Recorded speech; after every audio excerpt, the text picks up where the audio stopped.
about God. I Mm-hmm. was trying to be in my feelings, Right. have my own party, you know. But then I'm grateful because at the end of the day, I found out that that's what I really needed. I really Right. needed God. And so Mm-hmm. I want to, so from a professional standpoint, I had to keep it. I had to Yeah. keep it professional because Right.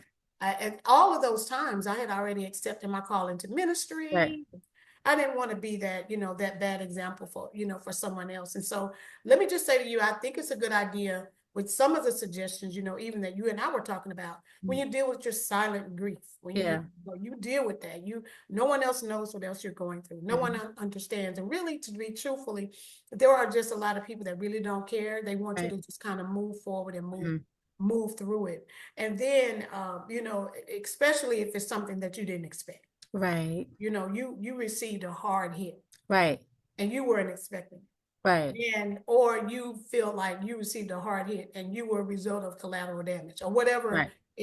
Why is God? You start asking questions. Why is God allowing this to happen? Mm-hmm. And it makes me reflect on what happened with with Job and his Right. family and everything that happened to them and his wife and his children. And I just said, they were just, they were having, a bad, they just simply were having a bad day, all the way around. And so I would just say in that moment, um, um, know that you can breathe again.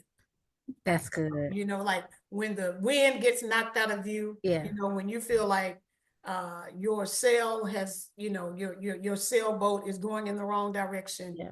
you know, I would encourage you to just stand your ground. There's a scripture that says, and I don't know it all of it, but it says we are what is it? We are perplexed Mm-hmm. um, on every side, Mm-hmm. yet not forsaken. Yeah.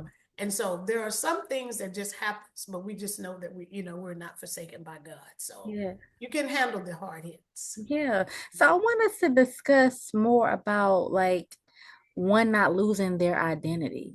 When you're hit really hard, like you said, when you didn't see it coming or you Hmm. didn't anticipate it, Hmm. how do you not lose your sense of identity in the process? Well, um, first, I think what's most critical is that you have to be secure in who you are. Yeah.